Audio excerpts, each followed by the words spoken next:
नमो नमः मित्रों, मैं अंजू शर्मा संस्कृत जीवनम में आप सभी का स्वागत करती हूँ।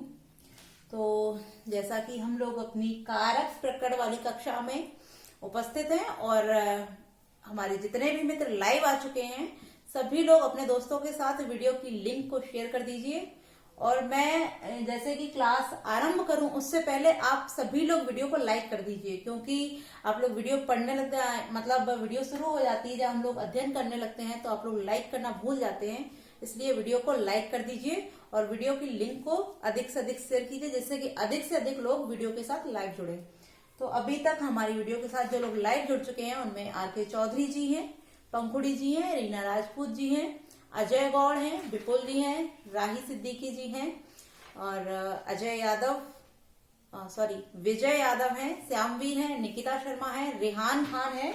तो आप लोग वीडियो को अधिक से अधिक शेयर कीजिए, जिससे कि अधिक से अधिक लोग वीडियो के साथ लाइव जुड़े। तो आइए, जैसा कि हम लोग पंचमी व्यक्ति कारक प्रकरण में जो हमारा है उसमें पंचमी व्यक्ति के सूत्रों का अध्ययन कर रहे थे। तो अभी तक हमने जितने भी सूत्रों का अध्ययन कर लिया था उनमें जनि कर्तु प्रकृति, भुवा प्रभुवा और पराजेर षोड़ा, वाणानाम ईप्सते, भीतार्थानाम भय हेतु इत्यादि कई सूत्रों का अध्ययन कर लिया था। और आगे आज हम जिन सूत्रों का अध्ययन करेंगे तो उनके विषय में हम अध्ययन आरंभ करते हैं। तो आप लोगों ने वीडियो की लिंक को शेयर कर दिया होगा, तो आइए, और वीडियो को लाइक भी कर दिया होगा। और जिन लोगों ने अभी तक चैनल को सब्सक्राइब नहीं किया है, आप लोग चैनल को सब्सक्राइब कर लीजिए, बेल आइकन प्रेस कर लीजिए, जिससे कि वीडियो की नोटिफिकेशन आप तक समय से पहुंचती रहे। तो आइए हम लोग अपनी क्लास को आरंभ करते हैं। तो जो हमारा पंचमी व्यक्ति में आगे का जो सूत्र है, क्योंकि हमने कई सूत्रों का अध्ययन कर लिया है और जिन लोगों ने भी अभी तक जो हमारी पंचमी व्यक्ति के सूत्र थे या अन्य जो चतुर्थी, तृतीया, द्वितीय विभक्तियां, प्रथमा इत्यादि जो विभक्तियां हुई हैं, इनसे संबंधित यदि सूत्रों का अध्ययन नहीं किया है तो आप लोग मेरी वीडियो को पीछे जाकर देख सकते हैं, क्योंकि आप लोगों ने चैनल सब्सक्राइब कर रखा होगा तो आपको वीडियो मेरी मिल जाएंगी। तो आप लोग जिस भी व्यक्ति या सूत्र का अध्ययन आप लोगों ने नहीं किया है उन वीडियो को आप पीछे जाकर देख सकते हैं। तो आइए हम लोग पंचमी व्यक्ति का जो अगला सूत्र है उसको देखते हैं। अगला सूत्र है हमारा आख्यातो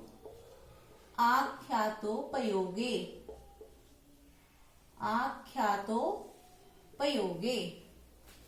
अब जैसा कि यहाँ दो शब्द दिए हैं, आख्यातो पयोगे, यहाँ दो शब्द दिए हैं। पहला है आख्यात और दूसरा है उपयोग। अब सर्वप्रथम हम इन दोनों शब्दों का अर्थ जान लेते हैं, क्योंकि यदि हम इन दोनों शब्दों का अर्थ जान लेंगे तो इसकी जो संपूर्ण व्याख्या है वो सरलता से हम लोगों को समझ में आ जाएगी। अब हम यहाँ देखते हैं कि यहाँ जो हमारे सूत्र हैं ये क्या बोल रहे हैं, क्योंकि आख्यात माने आख्यात का जो अर्थ होता है वो होता है शिक्षक या गुरु या अध्यापक। आप उसको कुछ भी लिख सकते हैं, गुरु लिख लीजिए, अध्यापक लिख लीजिए, शिक्षक लिख लीजिए।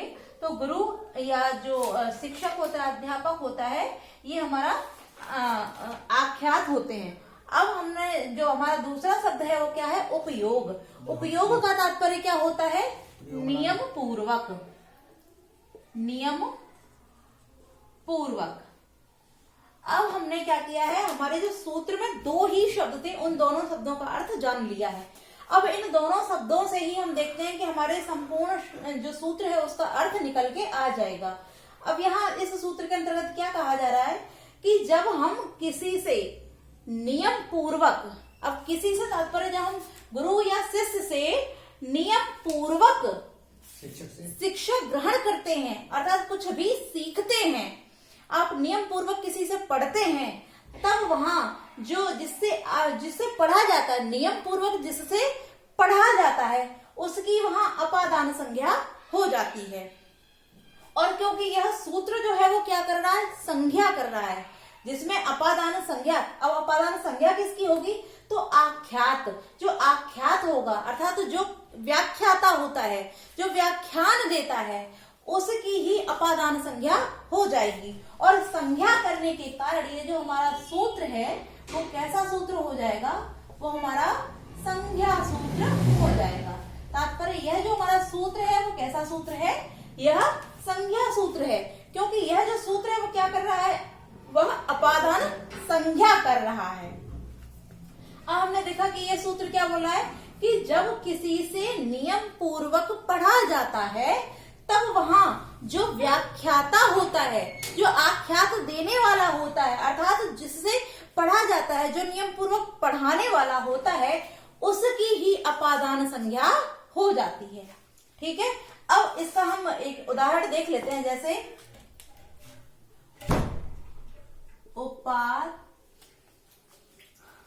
उपाध्यायात् अधीते, उपाध्यायात् अधीते। अब हम यहां देखते हैं कि अधीत माने पढ़ रहा है, किंतु किससे? उपाध्याय से।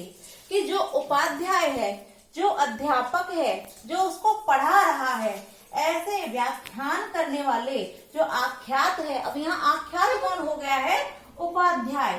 तो ये जो उपाध्याय है, ये आख्याता होने के कारण, व्याख्यान देने वाला व्याख्याता होने के कारण इस उपाध्याय की यहाँ आख्यातोपयोगे सूत्र से ही अपादान संज्ञा हो जाती है।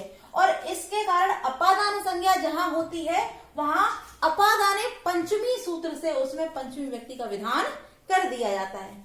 अब यदि आपसे पूछा जाए कि यहाँ उपाध्याय अधीते, इस सूत्र में जो अपादान संज्ञा करने वाला सूत्र है वो कौन सा है, और आपको जो 4 ऑप्शन दे दिए जाएं जिसमें आख्यातोपयोगे अपादाने पंचमी या ध्रुवम्पाय अपादान, इस प्रकार से कोई भी 4 सूत्र दे दिए जाएं, तो यदि आपसे पूछेगा कि अपादान संज्ञा करने वाला कौन सा सूत्र है, तब जो अपादान संज्ञा करने वाला सूत्र होगा वो हो जाएगा हमारा आख्यातोपयोगे।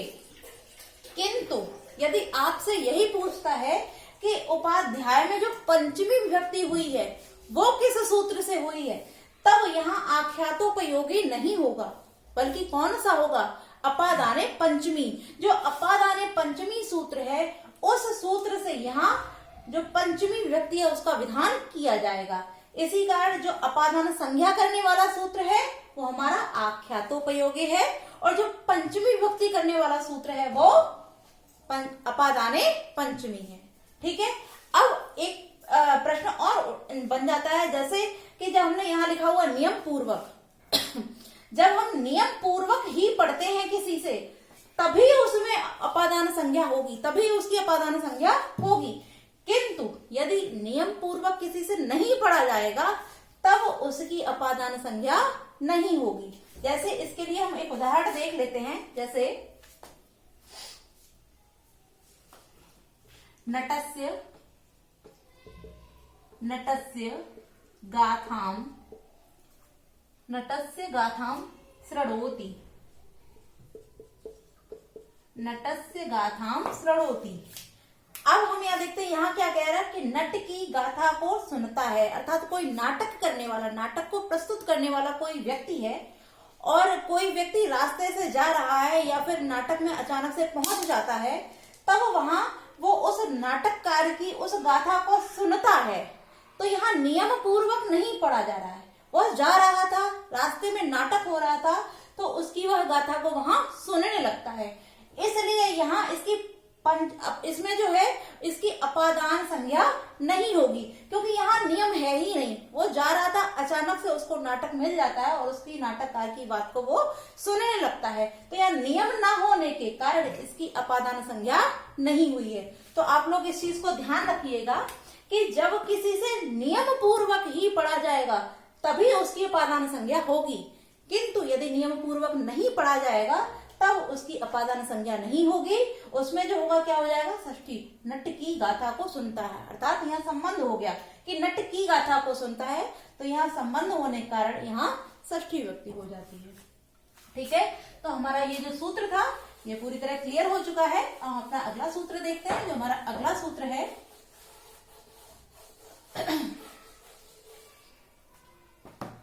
अगला सूत्र है हमारा अंतर्धौ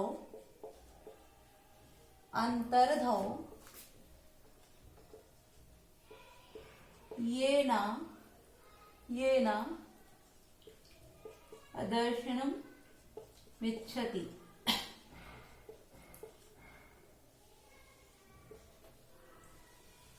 अंतर्धौ येन अदर्शनम इच्छति।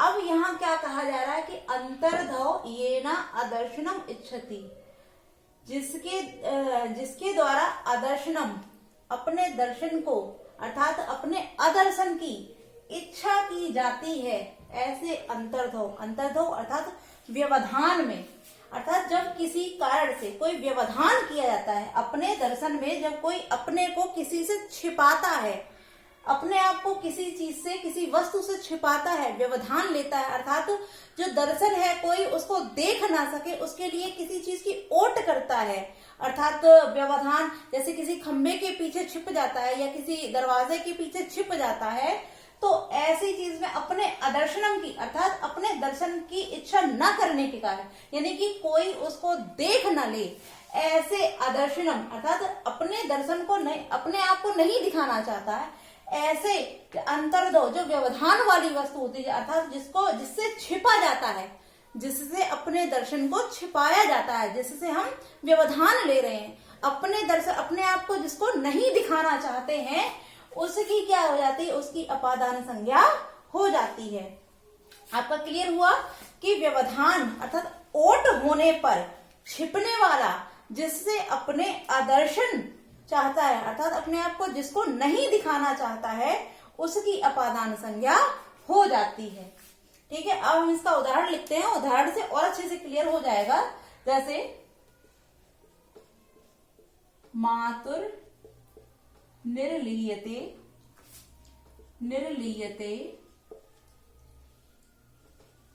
कृष्णः, मातुर निर्लीयते कृष्णः। अब यहाँ क्या बता रहे हैं कि जो कृष्ण है, जो श्री कृष्ण है, वो अपनी माता से क्या कर रहे हैं, छिप रहे हैं। जो श्री कृष्ण है वो अपनी माता से छिप रहे हैं, तो वो अपना आदर्शन किसको नहीं चाहते हैं, अंतर्धौ किसके सामने अपने आप को छिपाना चाहते हैं, तो माता से छिपने के कारण जो अपादान संज्ञा हुई है वो किसमें हुई है जो अपादान संज्ञा हुई वो किसकी हुई है, माता की। क्योंकि यहाँ जो कृष्ण है वो अपने आप को आदर्शन अर्थात अपने आप को छिपाना चाह रहे हैं, अपने आप को माता को नहीं दिखाना चाह रहे हैं, तो जिससे छिपे हुए हैं उसकी अपादान संज्ञा होगी। तो उससे ही अपादान संज्ञा होने के कारण, क्योंकि कृष्ण यहाँ छिप रहे हैं, लेकिन किससे छिप रहे हैं, माता से छिप रहे हैं, और माता से छिपने के कारण इस माता में ही, इसी माता शब्द की क्या हो जाएगी, अपादान संज्ञा हो जाएगी। और अपादान संज्ञा किस सूत्र से होगी, क्योंकि जो हमारा सूत्र है अंतर्धौ येन अदर्शनम इच्छति, इस सूत्र से ही इस मातु की अपादान संज्ञा हो जाएगी। और अपादान संज्ञा करने के कारण यह सूत्र जो हमारा वो कैसा सूत्र हो जाएगा, वो हमारा संज्ञा सूत्र हो जाएगा। तो हमने क्या जाना कि जो अपादान संज्ञा करते हैं वो सभी सूत्र हमारे संज्ञा सूत्र हो जाते हैं। तात्पर्य जो भी सूत्र संज्ञाओं को करते हैं वो संज्ञा सूत्र हो जाते हैं, और जो विधान करते हैं अर्थात जो पंचमी का विधान कर देते हैं, जिसके द्वारा क्या होता है कि वो संज्ञाएं नहीं करते हैं, वो सीधे सीधे उस पंचमी का विधान वहां कर देते हैं, तो वो विधि सूत्र हो जाते हैं। अब यहाँ आपके दो प्रश्न बन सकते हैं, हम दोनों ही प्रश्नों को जान लेते हैं कि यहाँ जो मातु शब्द है, मातु, इसको हम अलग अलग करके लिख लेते हैं। मातु निलीयते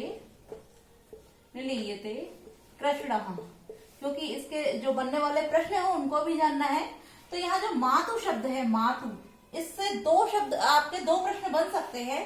तो प्रथम प्रश्न आपका ये हो सकता है कि इसकी जो अपादान संज्ञा है, अपादान संज्ञा वह किस सूत्र से हुई है, तथा जो दूसरा प्रश्न बन सकता है वो आपसे ये पूछ सकता है कि यहाँ जो पंचमी विभक्ति हुई है, ये पंचमी विभक्ति आपकी किस सूत्र से हुई है।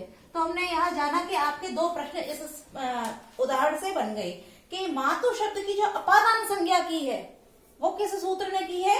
तो हम अपादान संज्ञा यदि आपसे पूछा जाता है तो हमारा हो जाएगा अंतर्धौ येन अदर्शनम इच्छति। किंतु आपसे यदि पूछा जाए कि मातु में जो पंचमी विभक्ति है उसका विधान किस सूत्र से हुआ है, तब आप यहाँ जानेंगे कि जो हमारी पंचमी का विधान है वो अपादान अपादाने पंचमी से होता है।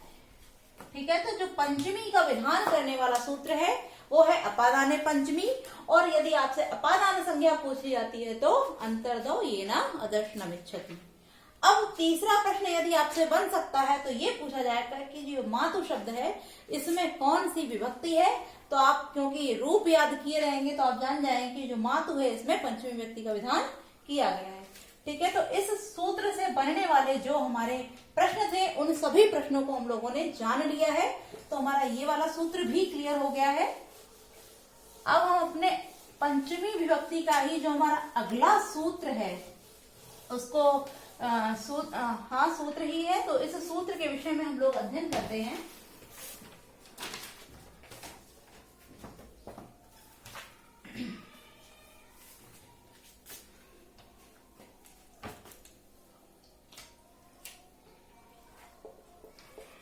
अन्यारादित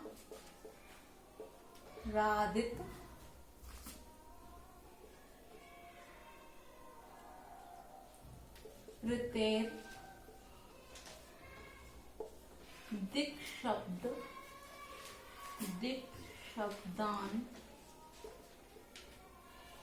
चूतर पदा जहि युक्ते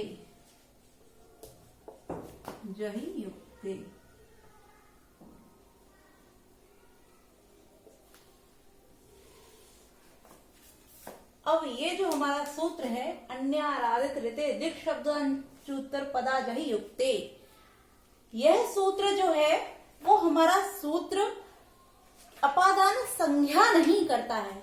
यह सूत्र हमारा सीधे सीधे पंचमी व्यक्ति का विधान कर देता है। और पंचमी का विधान करने के कारण ही ये जो सूत्र है हमारा ये सूत्र विधि सूत्र हो जाता है। क्योंकि मैंने अभी आप सभी लोगों को बताया है जो सूत्र संज्ञाओं को करते हैं वो संज्ञा सूत्र कहलाते हैं, और जो पंचमी व्यक्ति का विधान करते हैं, जो संज्ञा ना करके सीधे सीधे पंचमी व्यक्ति का विधान कर देते हैं, वो सूत्र हमारे विधि सूत्र हो जाते हैं। और जो हमारा ये जो सूत्र है एक प्रकार से हम इसको उपपद विभक्ति के अंतर्गत भी रख सकते हैं। क्योंकि हम लोग जानते हैं एक कारक विभक्ति सूत्र होते हैं, एक उपपद विभक्ति होते हैं। तो यहाँ जो शब्द हैं उनके अर्थ में सीधे सीधे पंचमी का विधान होने के कारण इस सूत्र को हम उपपद विभक्ति के अंदर भी रख सकते हैं। अब यहाँ जो हमारा सूत्र है इसमें कुछ शब्द दिए हैं, पहले हम उन शब्दों को देख लेते हैं कि यहाँ क्या कहा जा रहा है। तो सबसे पहले दिया है अन्य, फिर आरात, आगे है अन्य आरात इतर, अन्य आरात इतर। आप लोग देख रहे हैं यहाँ हम संधि से ही चल रहे हैं कि यहाँ अन्य फिर अन्या लिखा हुआ है, तो यहाँ से हम आ निकाल लेंगे तो आ रा। अब दा जो लिखा है दा को ता आदेशित, अर्थात ता को दा जब हम संधि करते हैं तो ता को ता भी हो जाता है। जैसे हम जब जसतु संधि का विधान करते हैं, आप लोगों ने सूत्र पढ़े होंगे झलाम जसो अंत्य और झलाम जस झसी, तो उस संधि के उन दोनों ही सूत्रों के विधान से जब जसतु संधि होती है तो ता को दा भी आदेशित हो जाता है। तो यहाँ जो हुआ है वो झलाम जसो अंत्य सूत्र से ता को दा आदेशित हुआ है, और जब हम संधि विच्छेद करते हैं तो क्या हो जाएगा, दा को पुनः ता हो जाएगा।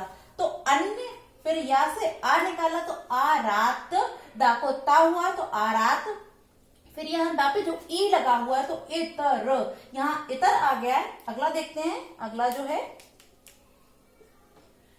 यहाँ इतर हो गया, तो ऊपर जो रिडी लगी हुई तो ये क्या हो जाएगा हमारा ऋते, ऋते।